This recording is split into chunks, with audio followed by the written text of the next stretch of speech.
The board did meet in closed session, and Trustee Jacobson will report those items out. Good evening. The board met this evening on 4 items in closed session. With respect to every item of business to be discussed in closed session, public employees discipline, dismissal, release was information only. Number 2, with respect to every item of business to be discussed in closed session pursuant to Government Code 54956.9, conference with legal counsel, litigation, 1 case was information only as well. Item 3, with respect to every item of business to be discussed in closed session pursuant to Government Code 54957 and 54957.6, conference with labor negotiator Francesca Whitcomb, Director of Human Resources, employee organization California State Employee Association, CSEA, that was information only as well. And our last item, with respect to every item of business to be discussed in closed session pursuant to Government Code 54957 and 54957.6, conference with labor negotiators Francesca Whitcomb, Director of Human Resources, employee organization Novato Federation of Teachers, NFT, was information only as well. Thank you. Thank you. Moving forward, approval of our agenda. The only change would be our presentation 10A. Charles Heath will be making his way down from Petaluma, so he'll let us know when he gets here. So we're just going to move that item to the end of our discussion action items, or we'll try to fit him in wherever we can at some point. So that's the one change in the agenda. All right, I just need approval of that current agenda. Aye. All right, so first by Trustee Jacobson, second by Trustee Pickus. All those in favor? Greg? Aye. 7-0. And just as Trustee Greg Mack is remote, and so he is obviously on our speakerphone, but also still participating in our meeting this evening. Approval of our consent agenda. We have 2 items at your table. Item 13B, the personnel action. There is a change in that, so an addendum. And then item 13C, this is just a minor revision on the certificated salary schedule. Just how it got uploaded to our system, it got cut off a sentence or 2. The personnel action, there were some new hires, so that's been added to this change. So, any items, Trustee Gasson? Well, now that I see John is here, can I pull TUVW, please? TUV and W. Okay, these are all related to the middle school tracks that are being redone. Okay, any other trustee would like to pull anything? Okay, seeing none. So we need approval of consent excluding T, U, V, and W. Can we pull X as well? Pull X as well, okay. Yes.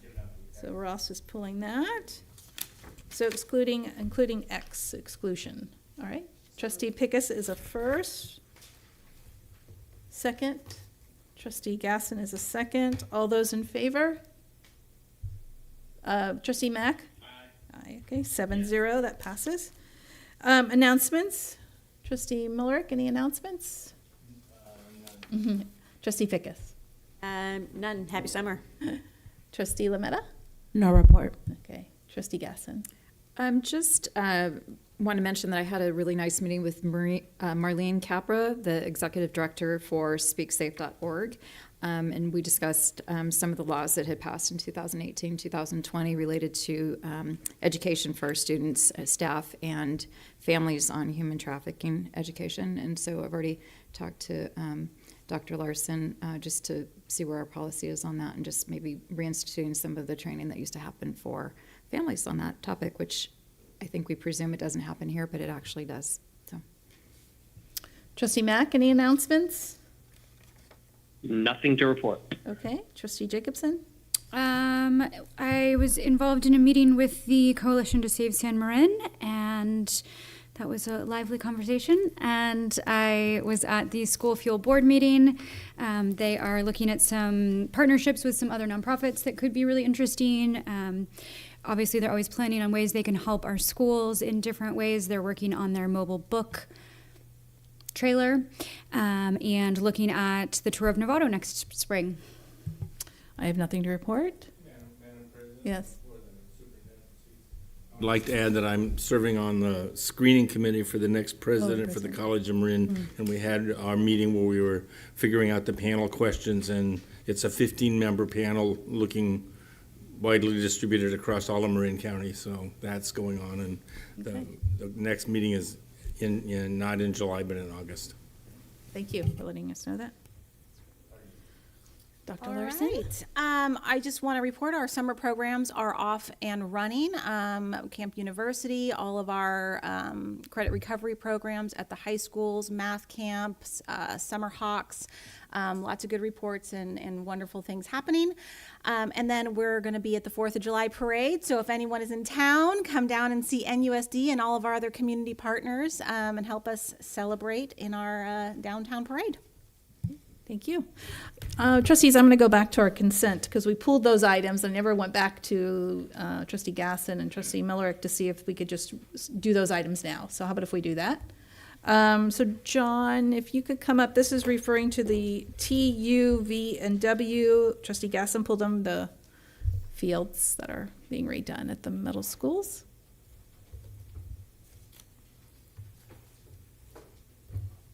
So, thank you. I appreciate you being here. I just was wanting an update. It looks like the overages are just within the parameters of the the budget that we have set aside for that kind of thing. But how are things going? And my second question would be about the dirt that has been removed. I most specifically see Sinaloa that got transferred over to the other field, and what are the plans for that? I think the same thing's happening at San Jose.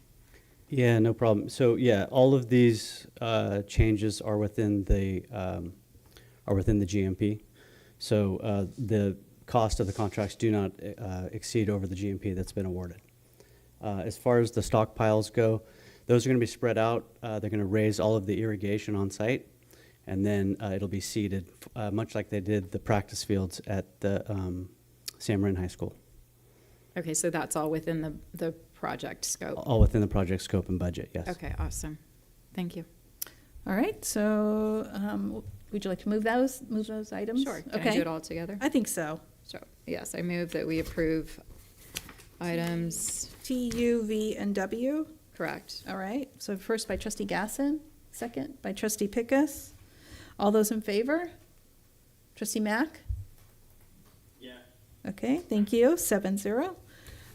This is Trustee Millerick's item. This is X, referring to the HVAC at San Ramon. This is a contract for the architectural engineering work for the HVAC at San Ramon Elementary School. So I assume that's in the early phases, and we're just seeing the process feed through. When do you think those will get when will those HVAC units be upgraded? They're currently active, right? The school's got HVAC now. The school's got heating, it doesn't have air conditioning everywhere. So this is to bring air conditioning to the site, much like all the other sites. This will be a 2024 summer project. Okay. So we're just at the early phases, so I move approval. Thank you.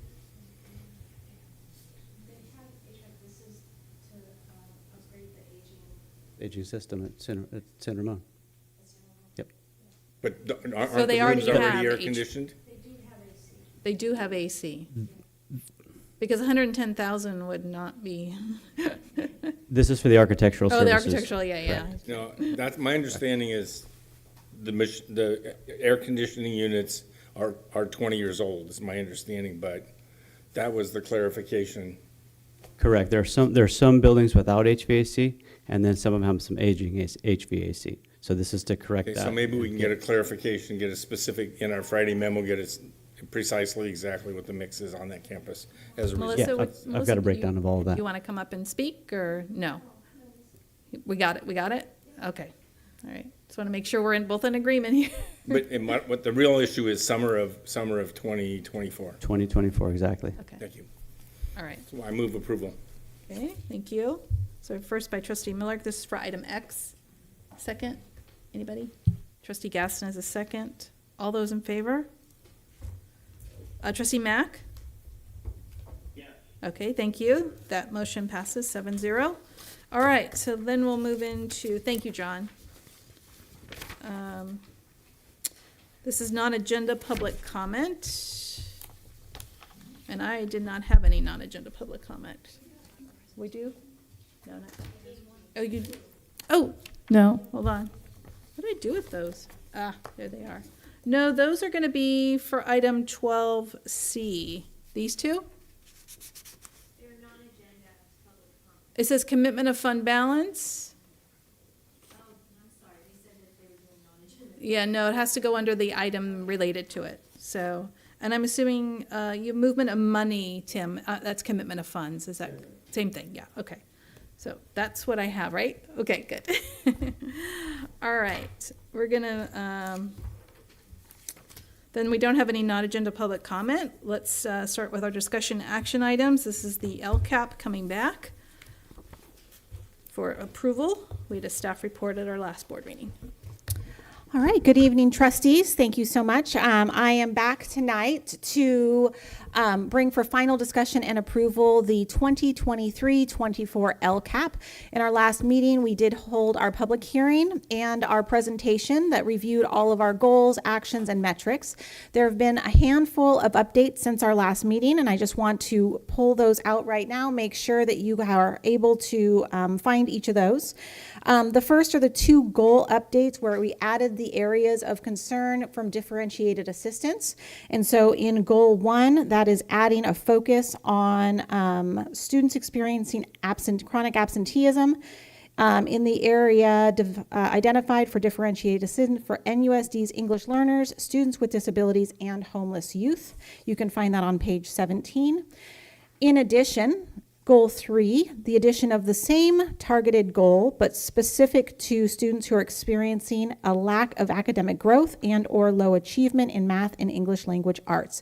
And that update can be found on page 53 of our LCAP.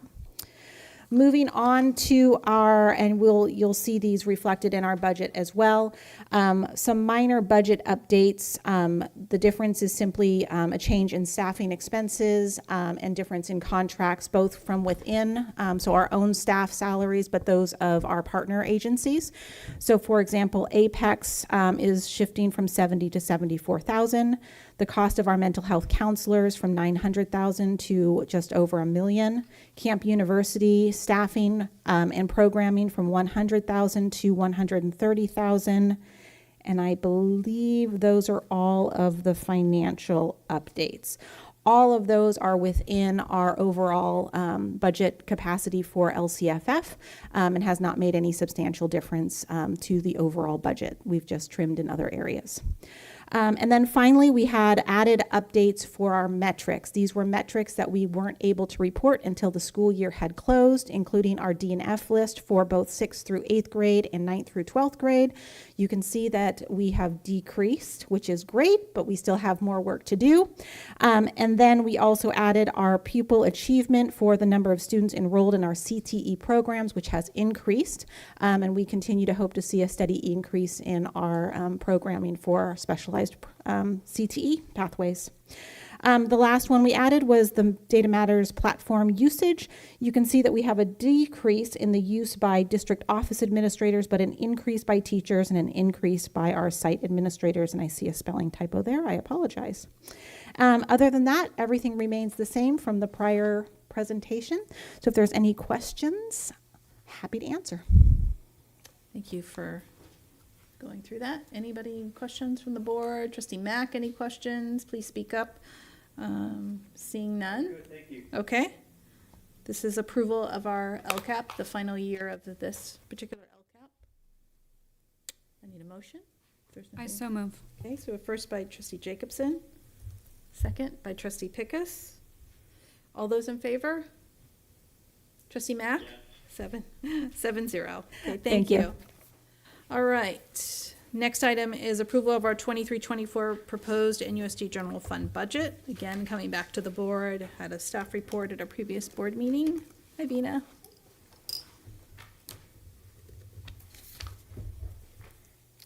Good evening.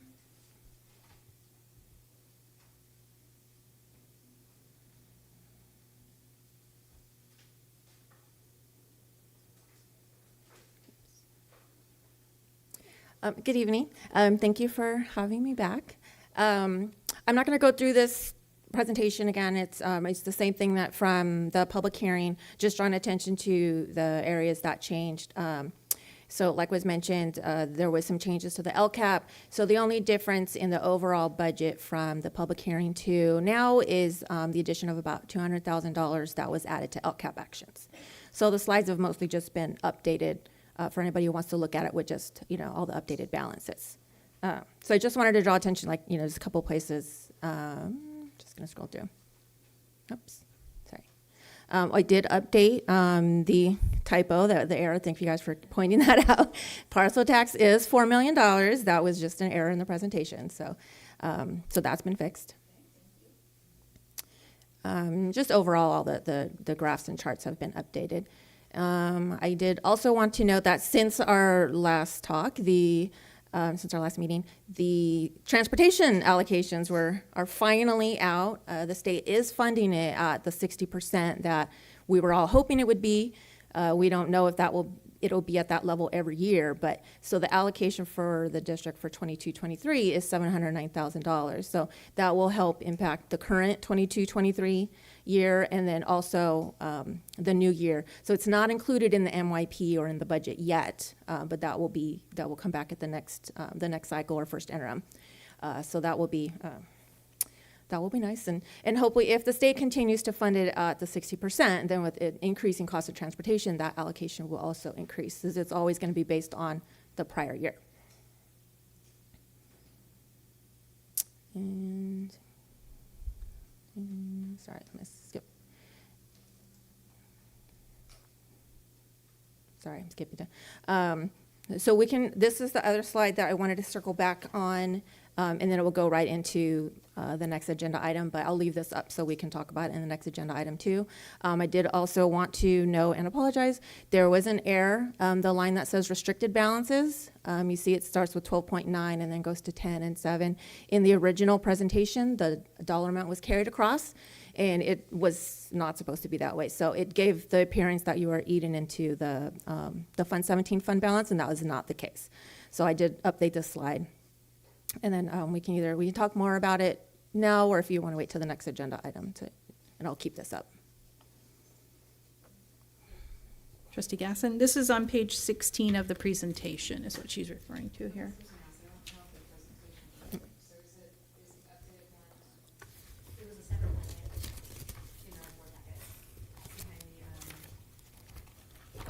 I threw mine away from last time. Page 16 of the presentation, yes. So she was referring to the restricted line item. Correct. Yeah.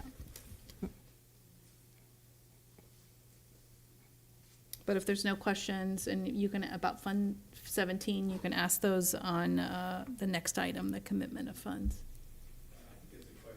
Yes, go right ahead, Trustee Miller. Thank you. So I am, with the change in parcel tax revenue went from 3 to 4 million.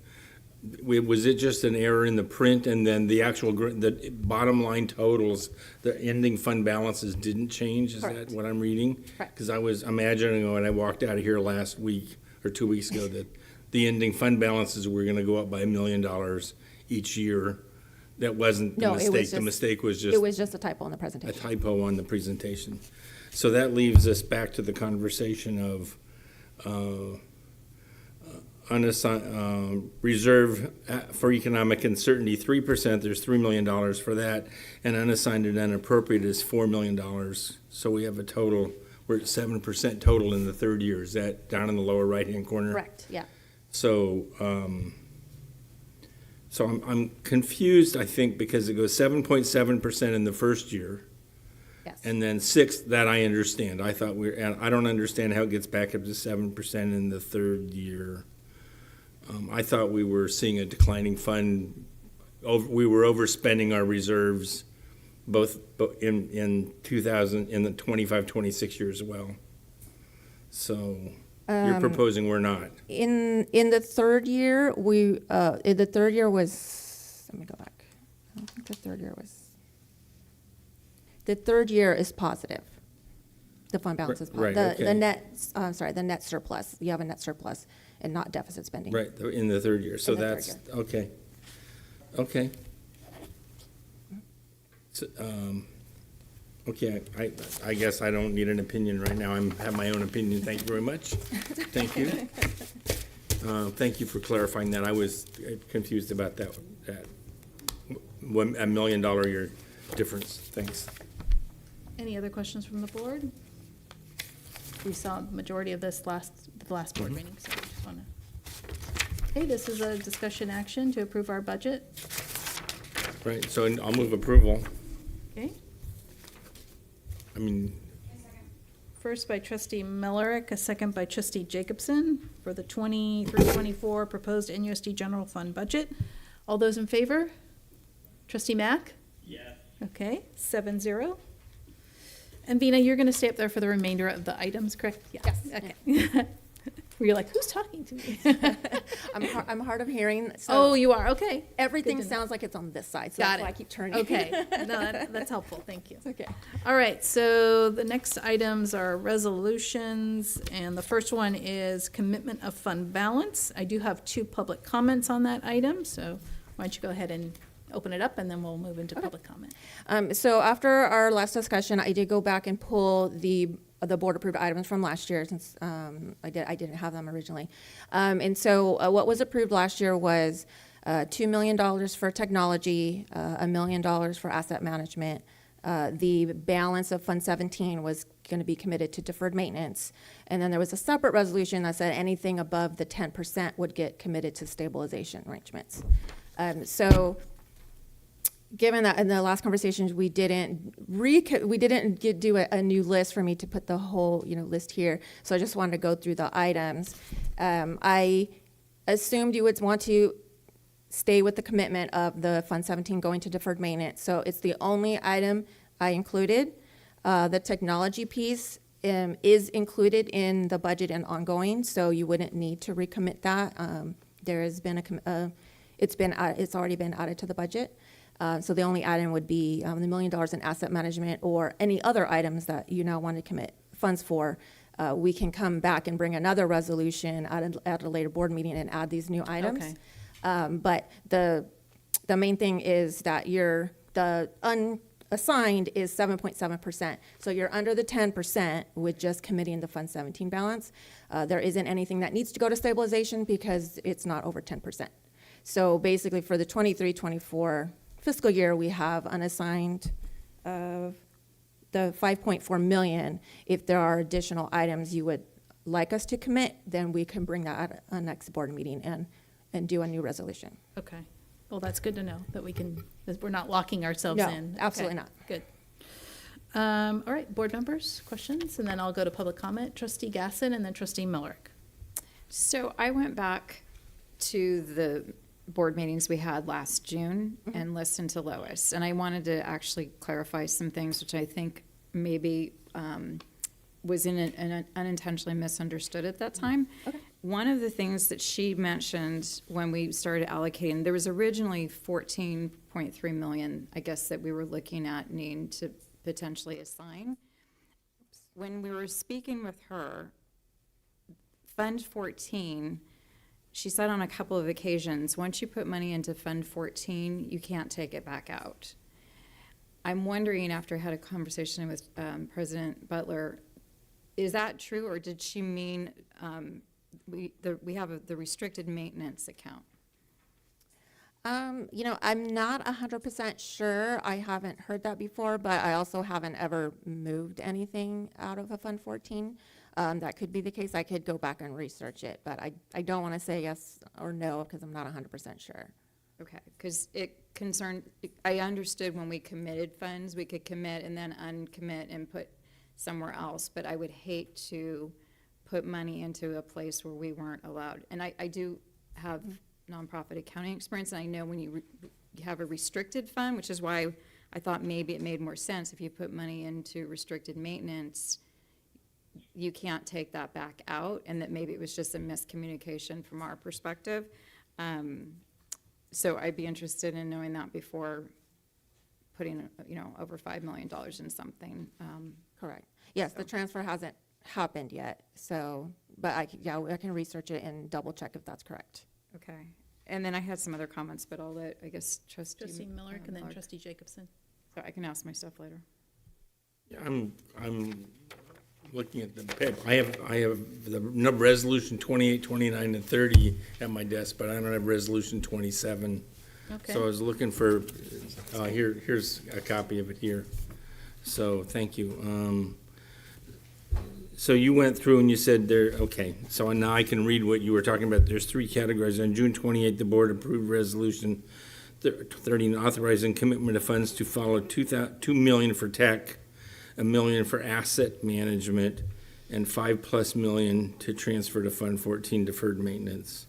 So are we proposing tonight to reverse those actions because we're using it for salaries and other general fund purposes? Is that Correct. the action? Correct. And you're reversing all 3, or just, you're proposing we reverse all 3, or just, And recommit the new balance of Fund 17 to deferred maintenance and, committed, or as an 5 updated million for balance. transfer to Fund 14, special reserve?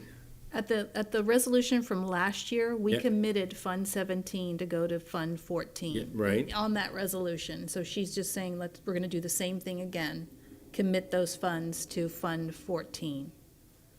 Okay, so how about the 2 first items, the 2 million for tech and the $1 million for She said asset? the 2 million for tech, sorry, Vina, I'm answering for you. Is in the budget and is ongoing, so it's already there. The 2 million's already in the budget.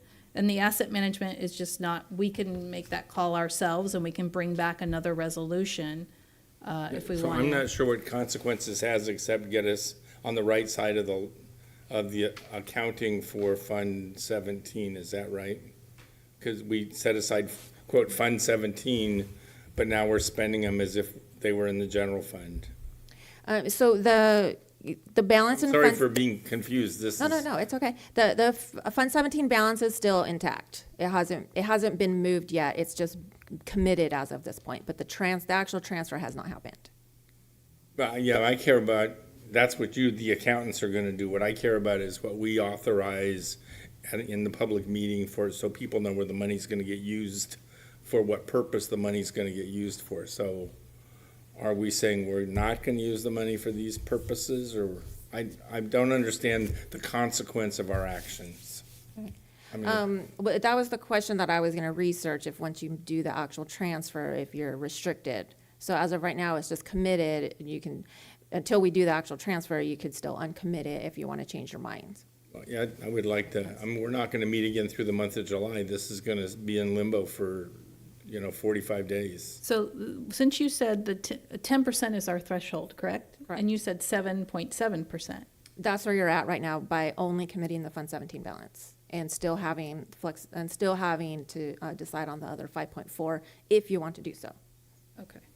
I'm still confused, so let's hear our public comment and let me think about it and do a little bit of reading. I'm sorry for. Yeah. Trustee Jacobson, walk. did you want to make a comment? I just wanted to clarify something that you just said. I'm sorry. You had said, so this is deferred maintenance, not, Routine restricted? not restricted maintenance? Yeah, okay. Because you had said it's restricted maintenance, and that's why it was here, and I just wanted to clarify that and make sure we were on the same page about what your point was. That's okay. When I listened to all the meetings prior, we had asked on a couple of, for whatever reason, Lois's comment was, when we put money that's committed, we can always uncommit it and use it for something. But she was very specific that money that goes into deferred maintenance, that was the phrase, could not be then taken back out. When I was reviewing the numbers, because there's also hardly any money in deferred maintenance, which I was looking for the 5 million that we had theoretically said we were going to put in there. It wasn't in there. I realized we have almost 3.4 million in restricted maintenance, which I know is something different, which came up during the conversation. But I was wondering if she just, when she was speaking, meant the restricted account, you can't take money out of, because that would be an accounting no-no. But I want to make sure that that doesn't follow the same for deferred maintenance. which only has Thank you for 673. clarifying Yeah. Yeah, Convena's so gonna look the into that. deferred maintenance being Fund 14, and that could very well be the case. I just don't want to say 100% without knowing myself, but it's probably likely true. I just want to double check and not say I'm 100% confident when I don't know. Okay. All right, so I'm going to go to our public comment, and then I'll bring it back to the board to give you some time to think through. Thank you. 2 comments from Kimberly Lab and then Tim Block.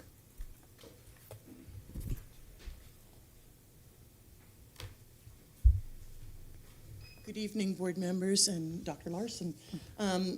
First of all, I'm going to say, you're confused. I'm really confused, and to me, you don't vote on things that you're confused on. But I'm here to also share the concerns and points from Mariah Fisher, who is out of the country right now. So I'm reading from her. So this is, and I do echo her points that she has here. Good evening. 2 weeks ago, the psychologist and speech and language pathologist attended the board meeting and shared their disappointment with the board not following through with their commitment to update the salary schedule to make NUSD more competitive with neighboring districts. While we are repeatedly assured compressing salary schedules is a district priority, again we find ourselves watching you not set yourselves up to follow through on your commitment to your staff. As you are well aware of, moving this money into deferred maintenance will make it restricted funds and it won't be able to be used for salaries for your staff. So in negotiations in the fall, we will likely hear about how NUSD doesn't have the money for salary increase, but you do. 2 weeks ago, we watched you as you discussed the needs of our athletic department, how we need an athletic trainer and our athletic directors need help funding our thriving athletic programs. Will these needs be met? Or will these programs also be told we can't afford these things because we've just moved over $5 million into deferred maintenance? I am concerned about some of the patterns we are seeing with the board priorities. Moving such needed money for a long overdue salary schedule compression to restricted funds, adding numerous administration positions at the district level. One district administrator told me they weren't even sure what their title was and what their role was at this point. Yes, the tier of assistant superintendent has been removed, but with that removal came multiple new directors and coordinators. Was there even a cost savings with the management adjustment? Is it true that we have a new coordinator making over $200,000 a year? How many administrators do we have making over $150,000? Find that out, then ask yourself how many we should have. Is it true that hiring another coordinator or director before the beginning of is it true that we are hiring another coordinator or director before the beginning of the school year? When we have classes at capacity, combo classes at all elementary sites, and teachers counting on parents to donate markers and color copy paper, I again worry that this board is not remembering the client. This money could make a huge difference in our classrooms. You've moved enough bond money and general funds into deferred maintenance. Let this money be used for the staff and for the classrooms. Thank you. Thank you. Mr. Block? Board, just want to thank you all for being here for the summer. I got off work early today to come down to talk to you all, and I just want to basically restate what Kim Lobb said back there. It's a huge frustration when I go to negotiate in the fall for salaries, and number one thing I'm said is all the money's in restricted accounts. We can't use it for salaries. We have zero money. So where does that put us? It puts us in a place where I have to start making threats. We get to go on the sidewalk out there. We get to picket. We get to do those kind of things. And I guess what I recommend is, why don't you put a new heading on there that says restricted account monies for your employees for the future? So you're planning to pay your employees more to meet up with the inflation. Right now, even with our 13.26% pay increase last year, since I got hired here, I'm still about 17% behind inflation, which means I get paid 17% less than when I started here in 2007. So we're still really far behind. And to come up into this fall, when I start doing negotiations to say, hey, there's no money for you, it's all in restricted accounts, that's super frustrating. So frustrating that I wanted to come down here and talk to you about it and basically lose money and to get off work early. it's, you go to the closed meetings and you hear things that I don't. You know more information about this. This is my perspective. And many other teachers' perspective. So please help me understand why you're making some of these choices, because I don't. When you're making these money choices, maybe put a brief out of why you made the choice to put these monies in a restricted fund. Because from my perspective, I'm seeing limitations in the future about how we can keep teachers here and keep we have a very high turnover in this district. Very high. And to keep that turnover as low as possible. And that's one of my goals in supporting teachers when I get to go to negotiations. So I wanted to make sure I shared that with you and try to be as positive as I can. But I am looking forward to the negotiations. I do like working for the other teachers and getting the best in the future. And I think we have the same goal there. But I think we get there from different ways. But beyond that, I still love teaching. I'm looking forward to the fall. And thank you. Thank you. All right, Trustee Gasson? I'm going to make a suggestion. I think we're a little uncertain if everybody else is in agreement on this resolution. I think there's some questioning of why these, just some uncertainty. I'm going to say that we table this for now. Can we bring it back in August and do a little more homework in this commitment and understanding the reasoning behind this resolution? I think that's the other thing. Unless you want to speak to why we have to do this. I mean, it says right here, GASB 54 Right. is a requirement. Do you want to do a little more Yeah, so knowledge on that? the only requirement is that if you have an unassigned over 10%, if you want to carry that, then you need to commit funds to bring it below 10%. So that's why I just put the Fund 17 amount, assuming that we wanted to continue that piece and give the rest flexibility for discussion on what you want to commit it to, because at that you're compliant, and again the transfer hasn't happened, and you can still change it later. May I speak to this a little bit? I want to go back to Sure. Trustee Gasson. Yep, and then, thank you. So if I'm understanding you correctly, between the 5.4 and the 5.3, we're over the 10%. So there's like a little balance that we need to assign so we would have to do something. Correct. Without committing the 5.2 million, you'd be at 12.2%. Got it. Okay. 12.2, sorry. 12.2. Yeah, So Which will produce an audit exception. right. So what I'm considering, so I went back to the last year's June meetings. Originally, and I'm going to sort of address some of the comments. Originally, we had 14.3 million of uncommitted funds back at last year when it was presented by Lois. At that time, we did what you said, we set that up, but then it had a remnant or a remaining amount that we didn't assign. Correct.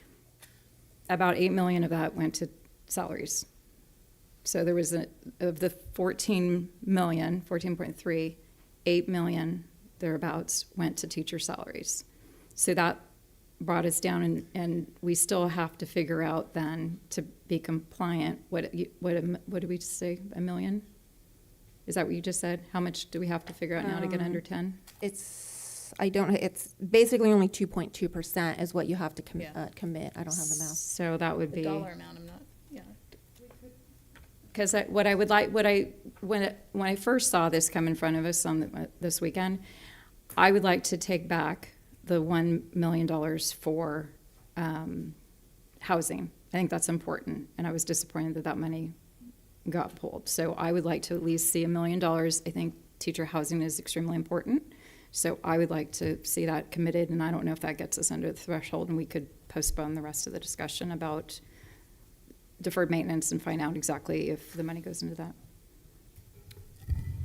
Is that, I don't know. I'd have to.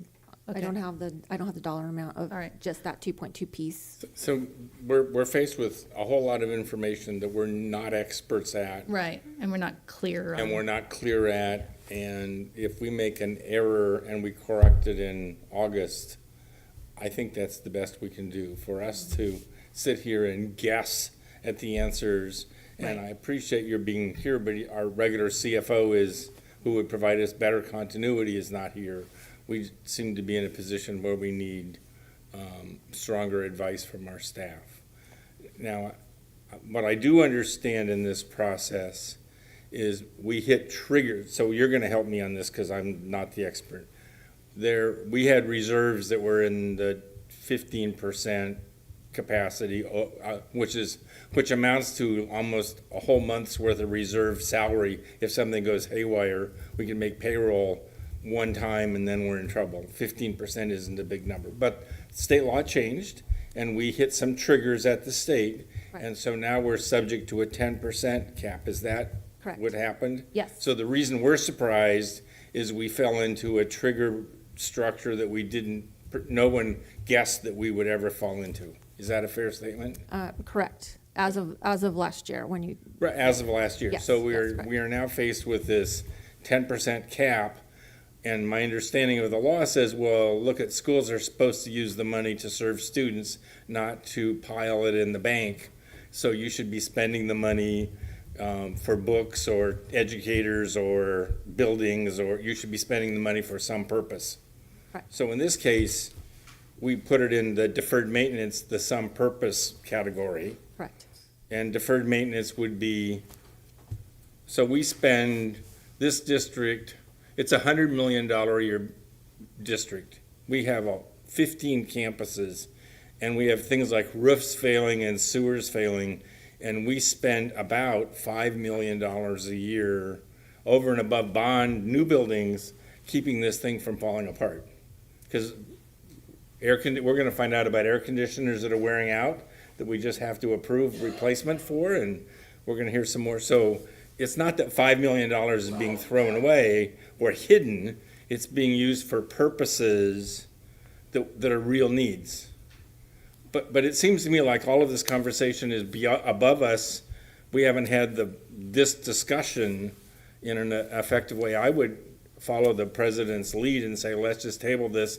And if somebody wants to write us up on our audit at the end of the year, because it took us an extra month to figure this out, that's the reality. I don't think we have the proper information to make a decision at this point. I would just leave everything alone. And the way I read your comments about GASB 8054 is once you reserve some funds, committed fund balance, staff is obligated to follow that lead, but the board can reverse itself at any point in time.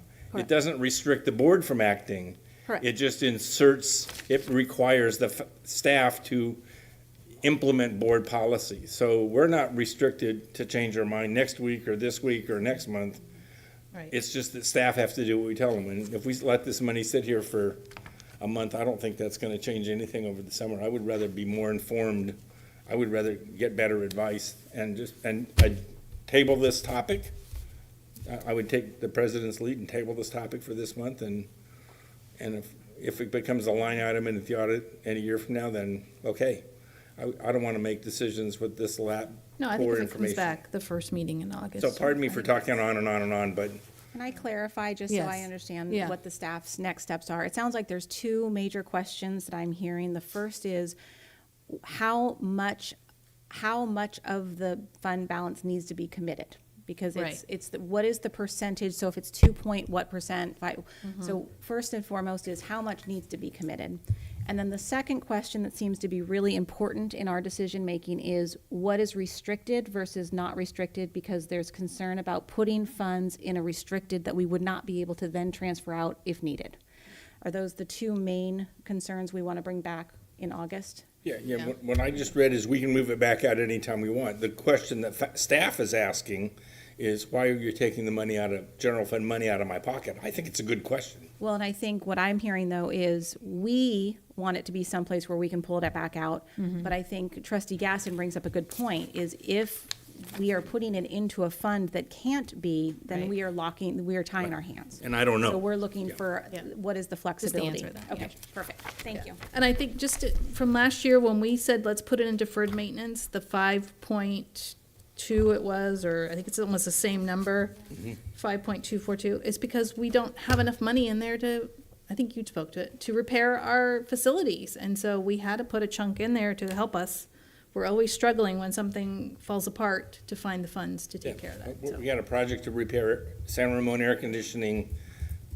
The machines we put in 20 Yeah. years ago are wearing out and have to Right. be replaced. That's gonna happen on every campus. That reminds me, there was another question that came up, since you're gonna find out about that account. She also mentioned, I'm trying to find my notes.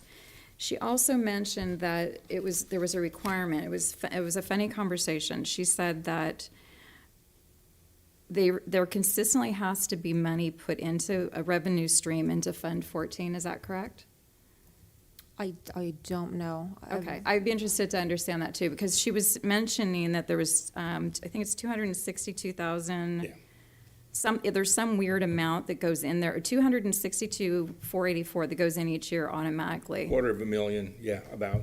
But it takes $5 million to maintain the buildings. No, I'm not disputing that, but it was a weird. Do you it mean was a- that there is a dollar amount that's coming from Fund 1 annually? Yeah. I don't have that dollar amount off the top of my head, but there is some money that is getting So transferred to part of Fund this 14. discussion, I would, because to President Butler's point, in deferred maintenance, there's only $673,000. So there's not a lot. So I would like to also understand on Fund 14, if the money then cannot be taken back out, but also what's the requirement for us putting money in, so. I've Thank noted you. that. Okay, so I think we will, if everybody is in agreement, we'll table You- this item. You need a motion to table, or you're just gonna? No, table I it? think we just Okay. table it. Table it. Good, Yeah, okay. bring it back. Okay. So let's move away from that and move into the next resolution. This is item D. And thank you for the two staff members who came to make comments for this item. Thanks, Tim. This is item D, resolution number 28, determining the use of the Education Protection Account, otherwise known as EPA funds for NUSD. Yeah, so this is just the annual requirement. EPA is required to be spent on instructional purposes, so the resolution is just for the 22-23 funds, and just showing that it's being spent on teacher salaries and benefits. Okay, this is an annual, as she said, so, okay. First by trustee Millerick, a second by trustee Jacobson. I have to do roll call votes for all of these resolutions. So trustee Millerick? Aye. Trustee Pickus? Aye. Trustee Lametta? Aye. Trustee Gasson? Aye. Trustee Jacobson? Aye. Trustee Mack? Aye. And trustee Butler is aye. So that does pass, 7-0. All right. Moving into item 12E, resolution number 29. This is authorized tax anticipation note. And again, this is just an annual approval for just in case the district were to experience any negative cash flow throughout the year, that the board has approved for the county to issue the tax anticipation note. So we're not projected to have any negative cash, so this is just a safety net. Okay, thank you.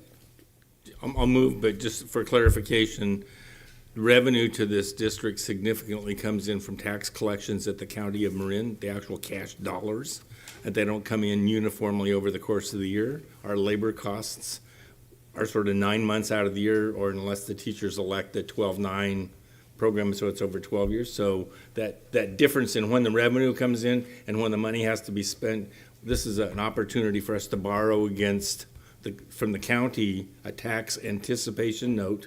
It says, we anticipate revenue in the future, we need the cash today to make payroll. And this authorizes accounting to do that, and we do it every year. Thank you, trustee Miller. And it's with the county, and it's safe. Okay. So first by trustee Millerick, Yes, second by trustee Jacobson. Roll call, trustee Millerick, aye. trustee Pickus, Aye. trustee Lametta, Aye. trustee Gasson, Aye. trustee Mack, Aye. trustee Jacobson, Aye. and trustee Butler is aye. So that motion passes, 7-0. Item 12F, This is resolution number 30, budget transfer for funds for the fiscal year 23-24. And this is just another annual resolution. It's just approving staff to do budget transfers throughout the year between budget development and first interim, and then first interim and second interim. We build a budget where we think we're going to spend money, but sometimes we put it in supplies, and then we change our mind and want to spend it on services or substitute costs. So this just allows staff to do budget transfers throughout the year between those cycles. And you advise, pardon me, Yes. you advise us at twice a year, you come before us and say, we did these, here is the revised budget, first interim, or I forget what you call them. Yep, but first interim and second interim. you actually advise us to what you did do, so we're informed. But we Correct. don't have to approve each and every transaction. Correct. I move approval. Okay, first by trustee Millerick, second by trustee Pickus. Roll call vote, trustee Millerick. Aye. Trustee Pickus. Aye. Trustee Lemetta. Aye. Trustee Gasson. Aye. Trustee Mack. Aye. Trustee Jacobson. Aye. And trustee Butler's aye. That passes 7-0. Okay, item 12G, resolution number 31, authorizing temporary transfers between district accounts for fiscal year 23-24. So this, again, is an annual, resolution. It's just approving any temporary interfund borrowing. So it's similar to the TAN, where if we have a significant cash shortage, we would be able to borrow from the county. But in the event there's a month where there's smaller amounts where we have cash and other funds, we're able to borrow against ourselves. So it's temporary, and it's usually reversed in that same fiscal year. So this is just approving in the event that happens. Again, it's not foreseen to happen. It's just a safety net for just in case. I'll move approval. This is using the construction pile of money to smooth out the flow, and we have to borrow from ourselves, which is cheaper than borrowing from the county. Trustee Millerick is a first. Yes. Second by trustee Jacobson. Roll call vote, trustee Millerick. Aye. Trustee Pickus. Aye. Trustee Lemetta. Aye. Trustee Gasson. Aye. Trustee Mack. Aye. Trustee Jacobson. Aye.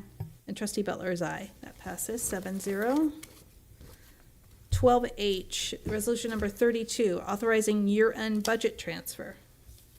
Similar to the one prior for the 23-24 budget transfers, this is, again, just allowing staff to do budget transfers between the most recent adopted budget, which is really your estimated actuals that you're approving today, but they were, snapshot in time as of, a few weeks ago. And it just allows staff to do budget transfers in between that date and when we close the books. That allows the year-end purchases to continue. I'll move approval. First by trustee Millerick, second by trustee Pickus. Roll call, trustee Millerick. Aye. Trustee Pickus. Aye. Trustee Lemetta. Aye. Trustee Gasson. Aye. Trustee Mack. Aye. Trustee Jacobson. Aye. Trustee Butler's aye. That passes 7-0. All right. Wow, you. you're done. Thank you very much. All right, item 12I, that's where we are at this point. This is resolution again supporting the designation of district representatives and authorization to file applications for the school facility program. And Melissa Dugan is presenting. Hi. Hey, how are you? This resolution is one that you see on occasion. In the past, you've seen it on consent, but now with the new process, we're bringing this to you as discussion action. Whenever there's a change in our district representatives that are authorized to sign on behalf of the district with the state for the school facilities program, all of our new construction and modernization applications, grant funding, that kind of thing, we need to have a new resolution brought forward to send to the state along with a certain application form that allows them to then verify who our district representatives are and who can sign for us. So this is a resolution that is, as of July 1st, naming Tracy Smith and Josh Braff as our district representative and alternate representative. Any questions or comments from the board on this? Okay, seeing none. Motion? Okay, trustee Gasson is a first, second by trustee Lametta. Roll call vote, trustee Millerick. Aye. Trustee Pickus. Aye. Trustee Lametta. Aye. Trustee Gasson. Aye. Trustee Mack. Aye. Trustee Jacobson. Aye. And trustee Butler's aye. So that passes 7-0. Thank you. Thank you so much. All right, moving on to item 12J. This might take a little longer, maybe not so fast. This is a overview and completed physical site security assessments and approval to award contract for the Guidepost Solutions for design documents for the third phase of security camera installations at 14 district sites.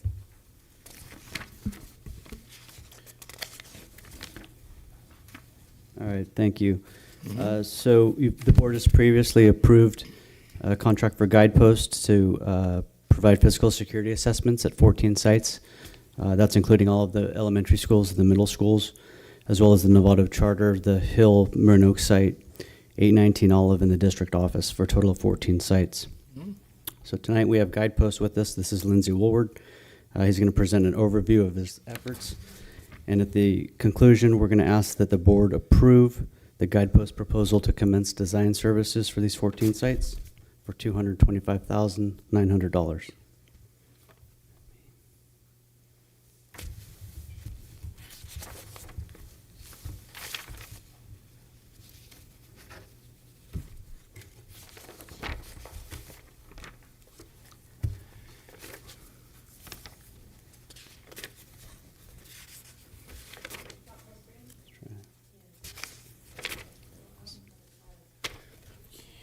Try to get it full screen, yeah.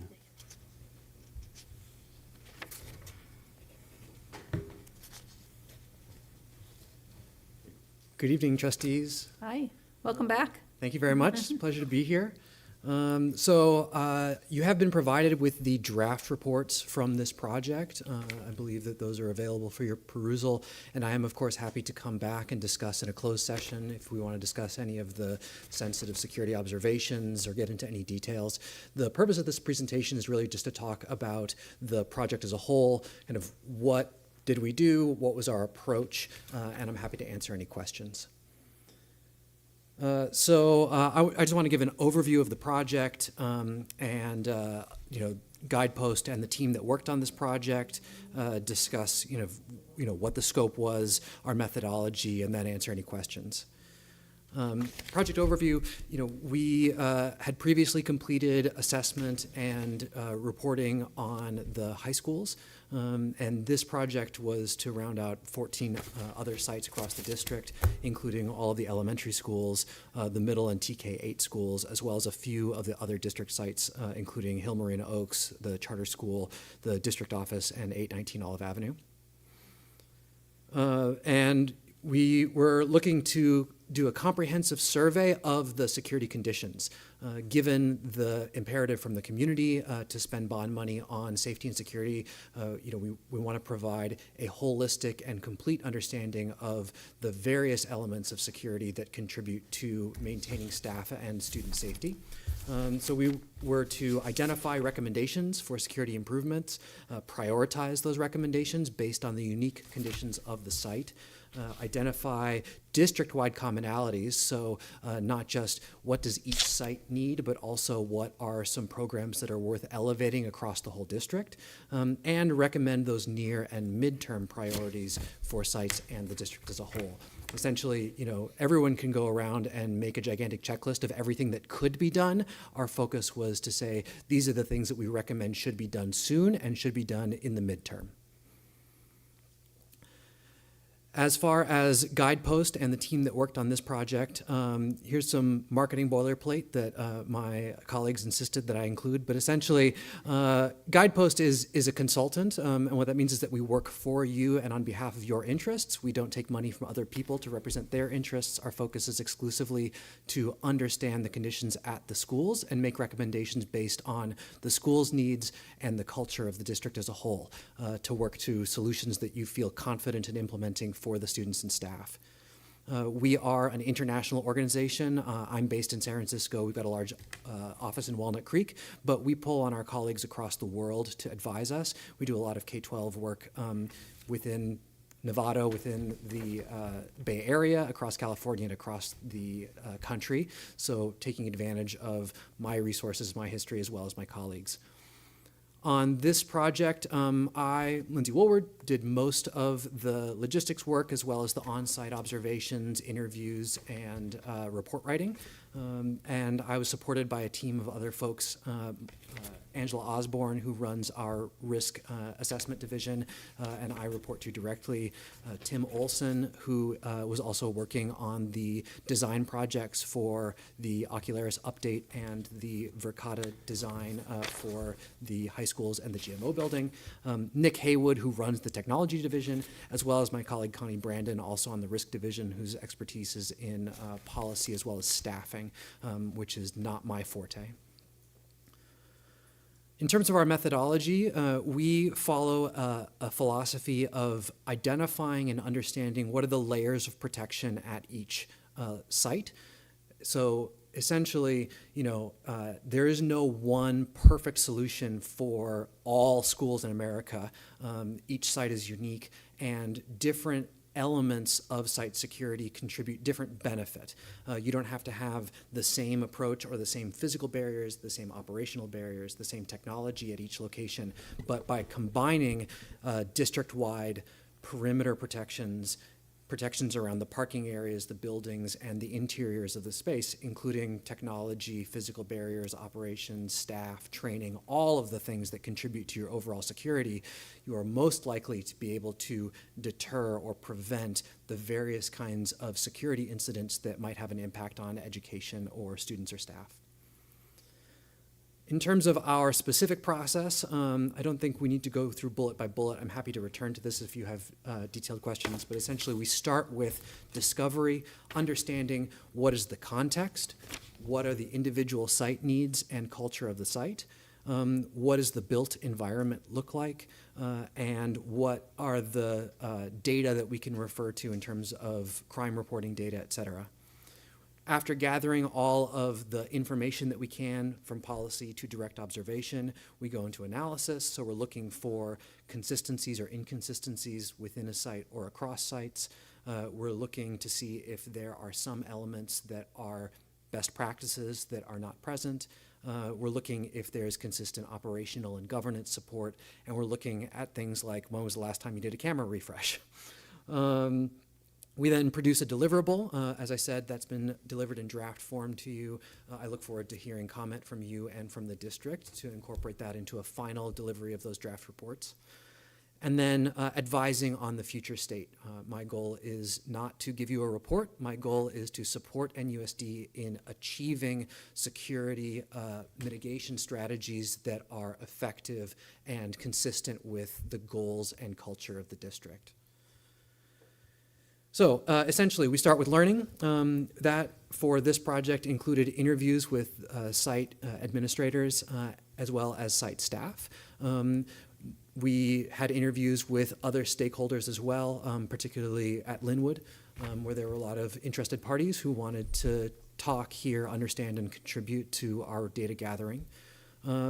We did district staff interviews to understand the support that the district gives the individual school sites, as well as interviews with a security partner, in this case, North Bay Security. We also do research, right? So reading existing security reports. We use a product provided by CrimeCast called Cap Index to help understand a baseline for crime risk at each school site, as well as looking at overall district policies and other documentation that has an impact on school security. I want to pause and discuss the CAP index reports because they can be a little confusing, and it's helpful to understand that literally not a single number on one of these represents incidents. All of these numbers are unitless sort of values that allows CrimeCast to provide for any address in North America. Here's a relative score for the thing. So the overall score of 154 is just the score of 154. If you look at downtown Los Angeles, that score is like 800. the baseline is 100. So for all of the numbers that you see on any of the crime crash reports here or in the individual school sites, essentially 100 is average. If you drop a pin anywhere in the United States, on average, it's going to have a score of 100. We then, have some minutia that aren't quite legible on these slides, and it breaks down the model into various different kinds of categories. Overall, I just want to emphasize that Novato as a community is a relatively low crime risk community. As you can see from this map, which is for where we are right now, there's a higher level of sort of crime reports and property crime in the downtown commercial area, but the vast majority of Novato is primarily residential, very low crime risk according to the methodology. Again, I'm happy to answer specific questions or to get into it either now or in closed session. But really want to emphasize that when someone looks at, a burglary number of 319, that doesn't mean that there were 319 burglaries. That means that CrimeCast has assigned a CrimeCast risk score of 319 in the category of burglaries. So in terms of the assessment process, we also do direct observation, both during the daytime, where we're looking at, as we approach the school in the neighborhood, what are the neighborhood conditions like, what are we seeing of the neighborhood, what are the site conditions, the specific physical technology, things that we can observe directly when we're on site, as well as operations, right, discussing how do you handle visitors, going through the visitor registration process, having those conversations while we're on site with staff who are present. And then we also came back at night to observe the neighborhood activity at night and to measure site lighting and register any site activity that is noteworthy from a security perspective. For the specific things that we're looking at, we look at all kinds of elements that contribute to the physical security, including the signage at perimeters, within the school sites, main offices, et cetera. We're looking at locks on classrooms, vehicle gates, fencing around the sites, phones and radio and PA communication on site, the main entrances, particularly around the main office, but any other centralized entrances that are in the school site, how the utilities are protected. I want to remind everybody that while, of course, we are primarily concerned and charged with protecting staff and students, anything that might impact student learning is an important security consideration, because low-level interruption of education is going to have a negative impact over time, even if it's not a newsworthy event. We also look at key control and, like I said, lighting. For technology, we're looking at all the different technology systems that are included. We have, of course, been engaged on security cameras, but we were not limited to security cameras in this project. We looked at video surveillance, but as well, we looked at intrusion detection systems, access control systems, the visitor management systems, intercoms, and communications like public address, radios, et cetera. Once we've done the on-site assessment, where we take tons of notes and compile for each school site a large table of our observations, everything that we see, and categorize it based on this risk ranking. This methodology is included in all the reports for your perusal, and I'm happy to answer detailed questions. But essentially, a ranking of 5 or a high ranking is something that, in our opinion, requires immediate attention because it represents a vulnerability that could be exploited and could lead to harm of students. This mostly is things like there was a gate that was unlocked, or there's a maintenance issue that allows people to come into a disused area of campus and gain access. So a lot of the things that we observe that fall into this category for Novato and other school district clients are high priority but relatively easy fixes. Descending from there is just in terms of that risk priority, how we feel that correcting or taking the recommendation and addressing it is going to have an impact on the overall security for the site. We do include some observations that are ranked 0. Essentially, that just means we think that this is noteworthy in terms of understanding the context for the site, but there's no recommendation. That might be something that's perhaps outside of the NUSD jurisdiction, like there's a big open area that's immediately adjacent to campus, and it's not going to get cleared. You can't make any sort of security recommendations, but it's context that's worth observing. A lot of the zero scored observations are things that we think are commendable or that we think are worth elevating because it's working well for the site. In terms of the recommendations, most of the recommendations are contained within the tables and are provided risk rankings like that. We have also categorized the coverage priority for security cameras. We know that there is pressure to get coverage throughout the district and to spend the bond money in the way that it was appropriated. And so we've provided essentially 3 levels of recommendation for coverage based on our observations of the 14 sites.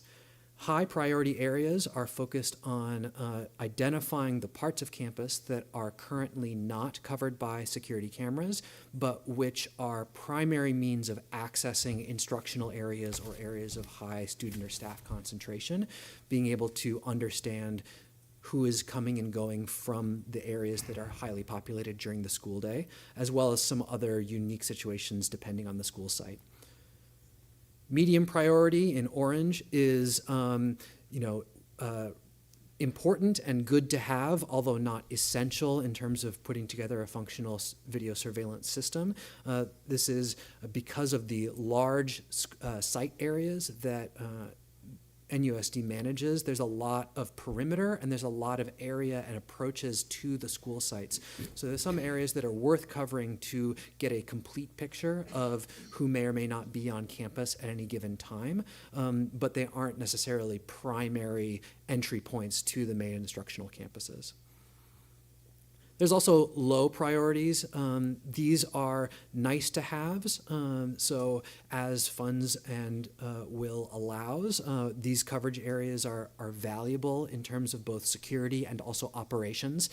So a lot of these areas focus on, recess areas, locations where there might be interactions between students for disciplinary measures, or that you want to keep tabs on activity, but that are generally interior to the school or are of a lower tier of importance. So as we're looking at the bond fund availability and making prioritization decisions, these are valuable to have, but not critical to an essential video surveillance system. I'm happy to take any conversation or questions about the overall project at this time. Board members, Trustee Millerick, then Trustee Fickus. Okay. We've got an ongoing relationship with you guys, and some of it has taken way too long to get the work done. I think our initial contact with you was over 2 years ago, maybe 3 years ago now, and as far as I know, we still don't have operational cameras on any campus. We're still running on the existing system. Is that a correct statement? Do you want to make a statement? Yeah, so I think there's been huge strides lately where we've replaced all of the Ocularis cameras at all of the sites. In the last? In the last 6 months. 6 months, okay. Yep, and we're also right now doing new cameras at Novato High School, San Marin, and the GMO. And completion dates for that work will be end of summer? We're expecting end of summer, early fall. So that's a better story than I understood we were.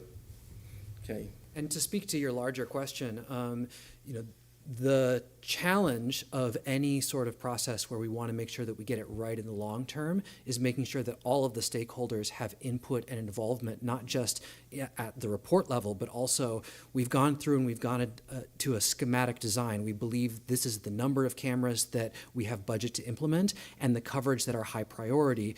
Did we get it right given your understanding of the daily operations? Taking that input, taking that into design consideration, and then coming back before it goes to bid. Right. So that process does take time, and as anyone who's tried to get a 1 hour meeting with a principal knows, that alone can help. So my concern isn't that we weren't able to, for 2 years, have this go forward. We are now going forward.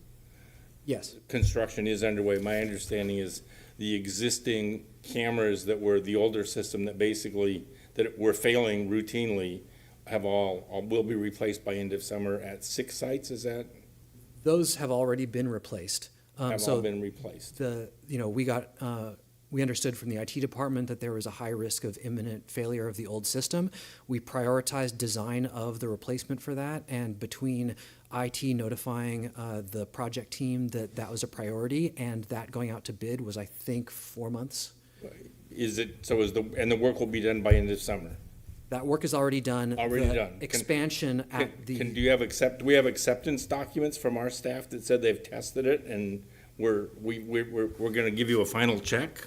Yeah, we've been getting individual site-by-site acceptance. Oh, okay. Correct. So, and with that, then they get paid, and the contractor gets paid? That is correct, Okay. yes. Okay. So what we're talking about here, I'm trying to understand, it looks like there was a contract signed between you and us May 10th, 2022, for you to do the design work for 14 campuses. That's what this piece of paper says. It says on May 10, 2022, the board awarded a contract to Guidepost to begin physical security assessments at 14 remaining campuses. Assessments, yes. That is this project that the reports are now in your Okay, hands. so those reports, we haven't seen them. And I don't think it's appropriate necessarily for a public document to be presented on security risks on a campus. Have you? It's my- Oh, it's okay, my they were understanding emailed that to you. Okay, they've been good. So, distributed. okay, good. I stand corrected. Okay, so we've seen them. That's the evidence I was looking for, and I missed that. That was my bad. So with that said, now we're asking for the next step, which is to move to construction on this? To design and To design, construction. pardon me, to design phase on all 14 campuses? Yes. Okay. I think you've answered my questions. I hear the reports have been delivered. I didn't see them. My bad. I will go over those, and my biggest concern is that our staff, the bond staff and the IT staff both are signing off and approving these documents, and the documents are being put in an appropriate storage location, secure file, so we have that information going forward. And if that's being done, and I hear my staff telling me that they're signing off site by site and they're getting approved, then the process seems like it's following appropriately for the level I should be following it, which is to make sure we have contracts and we're executing and they're being delivered. Okay, so thank you very much for your clarification. My pleasure. Trustee Pickus? Thank you. I found the assessments really interesting, and your rating scale, the things that were noted as a 0 just were really interesting informationally to just get a larger picture. So thank you. That's a lot. There's a lot in there. And my question is, I know that this is about the cameras, correct? So what we're approving tonight potentially is about cameras, and there's obviously a ton more that's in the reports that we've seen. We have this bond money that is, and maybe this is more of a question for our district site. Looking at timeline, we have some high priority needs that we need to address. And I know that, we have community members at sites who are like, here's a small project, can't we just fix this? And I know it's a larger conversation, but what does it look like moving forward? Not with the cameras, because it looks like we've got a plan for that. What does it look like moving forward on those other projects so that we have a sense of we're addressing it, we've got the money, it's sitting in this pot, let's start doing stuff? I can start it, and you might have something to add. But essentially our intent is to meet with the new superintendent and the CBO this summer and discuss a potential board workshop in the fall for the remaining projects to get hopefully or potentially assigned the direction from the board. Do you want to add? I was just going to add, and I know I've talked to staff about having this as an ongoing agenda item for site councils so that we have a place to be able to visit these. And ongoing is what is our priority, what's the timeline, and how is it working out? And to your point that, making sure that the feedback loop is happening, putting it in place like at site council meetings, just putting that plan in place ahead of time so that we get that feedback in a timely manner and can update those projects so we can start working on these things. Thank you. All right, board, anybody else? Trustee Mack, any questions? Yes, okay, go ahead. Please. I'm here. Yes, we didn't forget I about want to say you. thank you for putting together the reports. They were very thorough. I can't say that I read them all, but I picked a few campuses that I know quite well and found some surprises in there. And I want to thank you for putting them together. It's a great effort, and appreciate that we have that as a starting point. So to be clear, the 225 is going to cover cameras.